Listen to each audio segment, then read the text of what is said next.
Hello दोस्तों, कैसे हैं आप लोग। मैं doctor Deepak Chaturvedi, paediatrician and neurologist. आज आपके सामने एक महत्वपूर्ण विषय लेके आया हूं। अधिकतर हमने देखा है कि छोटे बच्चे, खासकर 15 दिन का बच्चा, 2 महीने का बच्चा, 6 महीने का बच्चा अचानक से रोने लग जाते हैं। तो इसी बात को लेके कई मेरे जो मरीज हैं उनकी मम्मी पापा परेशान रहते हैं कि डॉक्टर साहब, मेरा बच्चा अचानक से रात में रोने लग जाता है, इवनिंग में रोने लग जाता है, तो क्या करें उसके लिए।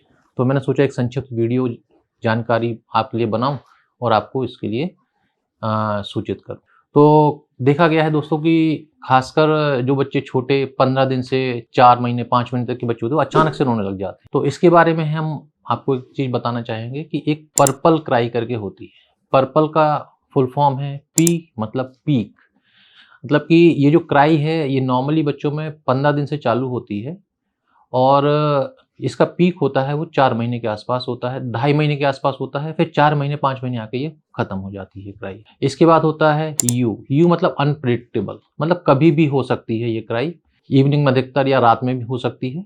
इसके बाद आता है आर मतलब कि रेजिस्टेंट टू सूदिंग, मतलब कि आप कुछ भी कर लें ये क्राई शांत नहीं होती। आप उसको दूध पिला रहे हैं, आप उसको निप्पल लगा रहे हैं, लेकिन उसके बावजूद बच्चा चुप नहीं हो रहा है। इसके बाद होता है पी मतलब कि पेन, मतलब कि ऐसा लगता है कि बच्चा को बहुत ज़्यादा दर्द हो रहा है, बच्चा बहुत पेन में है। इसके बाद आता है एल मतलब कि लॉन्ग स्टैंडिंग। लॉन्ग स्टैंडिंग मतलब कि बहुत लंबे समय तक, 5 मिनट हो गया है, 10 मिनट हो गया, 15 मिनट हो गया है, बच्चा रोए जा रहा है, रोए जा रहा है। इसके बाद आता है ई मतलब इवनिंग। अधिकतर देखा गया है कि ये इवनिंग में होती है या नाइट में होती है, तो इसको हम लोग बोलते हैं पर्पल क्राई। अच्छा, सबसे पहले हमें ये कारण पता होने चाहिए कि बच्चा रो क्यों रहा है। तो कुछ कॉमन कारण होते हैं और कुछ अलग से कारण होते हैं। तो मैं पहले आपको कॉमन कारण के बारे में बताता हूँ। सबसे पहले आपको ये देखना है कि अगर बच्चा रो रहा है तो वो भूखा तो नहीं है। कभी कभी देखा गया है कि बच्चा रोए जा रहा है, माँ ने बच्चे को गोद में लिया, बच्चे को फीडिंग कराया, बच्चा चुप हो गया। उसके बाद हो सकता है बच्चे का डायपर गीला है, हमने ध्यान नहीं दिया, बच्चे का डायपर गीला, बच्चे ने सूसू पट्टी कर रखी है, तो अभी हमें डायपर चेंज करना है, हो सकता है बच्चा ठीक हो जाए, बच्चे का रोना बंद हो जाए। इसके बाद ये देखा गया है कि बच्चा सोना चाह रहा है। तो कभी कभी ये देखा जाता है कि बच्चे को अगर हमने कंधे पे लिया, उसको थपकी दिया, तो बच्चा सो गया, बच्चे का रोना शांत हो जाता है। फिर ये देखना है कि बच्चे के ना जो हमने कपड़ा पहना है उसको बहुत टाइट तो नहीं पहना दिया, टाइट क्लोथिंग तो नहीं हो गई है, उस कारण से भी बच्चे रोते हैं।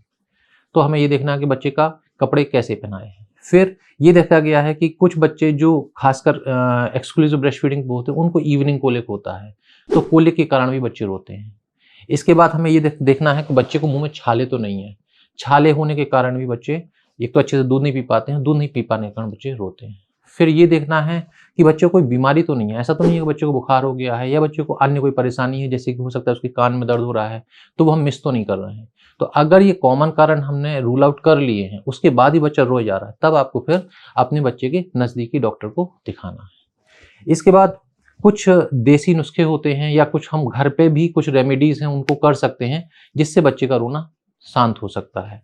तो इसको मैं आपको समझाऊंगा 5S। एक डॉक्टर हेनरी थे, हेनरी क्रूक, उन्होंने ये 5S की टेक्निक दी थी, उससे हम बच्चे के रोने को कंट्रोल कर सकते हैं। उसमें जो पहला एस है वो है स्वेडलिंग। स्वेडलिंग मतलब कि जैसे कि हमने ये देखा है जब बच्चा माँ के पेट में रहता है तो बच्चा कवर्ड, मतलब बच्चा बहुत एक कवर्ड इन्वायरमेंट में है, तो हमें क्या करना है कि बच्चे को अच्छे से, मतलब कि उसको कवर कर देना है। तो बच्चे को क्या रहेगा कि जब अच्छे से कवर कर दोगे ना, तो उसको एक अनप्रोटेक्टेड फीलिंग जो आ रही थी वो प्रोटेक्टेड फीलिंग आने लगी, वो बच्चे का रोना शांत हो जाता है। इसके बाद एक देखा जाता है जब अपनी माँ के पेट में तो बच्चा साइड करवट लिए रहता है या फ्लोट करता रहता है, तो हम बच्चे को कभी अगर साइड वाइज कर दें या स्टमक साइड कर दें तो भी बच्चे का रोना शांत हो जाता है। इसके बाद ये देखा गया है कि अगर हम उसको हल्के हाथों से स्विंगिंग करें, बहुत हल्के हाथों से स्विंगिंग करें, हिलाते रहें, एक रिदमिक मोशन करें, तो भी बच्चा चुप हो जाता है। इसके बाद ये देखा गया है कि अगर हम बच्चे को सूजिंग मतलब कि एक ऐसी वॉइस उसके बैकग्राउंड में जनरेट करें, या तो वो हेयर ड्राई की हो सकती है या वो वैक्यूम क्लीनर की हो सकती है। इनफैक्ट मैंने अभी कुछ दिन पहले देखा था कि मेरे अस्पताल में बच्चा एडमिट था कफ कोल्ड के कारण और उसको निमोनिया था, तो जब भी नेबुलाइजेशन चालू करते थे तो बच्चा चुप हो जाता था, तो नेबुलाइजेशन की आवाज़ से भी, तो ऐसी कोई भी एक बैकग्राउंड में साउंड हम लोग प्रोड्यूस करते हैं तो जिस कारण से बच्चा चुप हो जाता है। इसके बाद सकिंग। ये देखा गया है कि अगर आप खुद बच्चे का ही अंगूठा या मदर चाहें तो अपना लिटिल फिंगर अगर बच्चे के मुंह में सक कराएंगे तो ही बच्चा चुप हो जाता है। इसके बाद ये भी देखा गया है कि कहीं कहीं ये प्रैक्टिस है कि बच्चे को तेज तेज से हिलाना चालू कर देते हैं। तो दोस्तों ये बताइए, आपको लगता है कि हिलाना चाहिए क्या बच्चे को? और अगर हिलाना ही है तो कितनी देर तक हिलाना, और नहीं हिलाना तो क्यों नहीं हिलाना? तो मेडिकल साइंस में ये देखा गया है कि बच्चे को बहुत तेज तेज नहीं हिलाना चाहिए। अगर हम बहुत तेज तेज हिलाएंगे तो एक सिंड्रोम होता है जिसको हम लोग बोलते हैं second baby syndrome. Second baby syndrome एक अब्यूज है। यूएस में तो ये डेटा तक आए हैं कि एक साल में 1000 से 1200 तक के बच्चों की डेथ हो जाती है ड्यू टू हैवी शेकिंग और बहुत तेज तेज हिलाने से। इंडिया में ऐसा कोई डायरेक्ट डेटा तो नहीं है, लेकिन ये क्यों नहीं करना चाहिए इसके पीछे एक कारण है कि जो हमारे बच्चे की ब्रेन में जो वेसल्स हैं, हेड में जो ब्लड वेसल्स हैं, आंखों में जो वेसल्स हैं, उनमें हेमरेज हो जाती है, जिस कारण से बच्चों की डेथ तक हो सकती है। So please try to avoid such a heavy shaking of the baby. तो दोस्तों मैंने आपको बताया कि बच्चे कॉमनली किस कारण से रोते हैं, कुछ घर के तरीके जिनको हम करके बच्चे को चुप करा सकते हैं, और अगर इन सब चीज़ों से भी नहीं चुप हो रहा है तो आपको अपने नज़दीकी बच्चों के डॉक्टर को दिखाना है और बच्चे को तेज तेज नहीं हिलाना। तो मेरे ख्याल से मेरी दी गई जानकारी से आपको कुछ अच्छा इन्फॉर्मेशन मिला होगा। अगर आपको ये जानकारी पसंद आई है तो प्लीज़ लाइक करें और अपने इस इन्फॉर्मेशन को दोस्तों में और रिलेटिव्स में शेयर करें एंड चैनल को सब्सक्राइब। Thank you.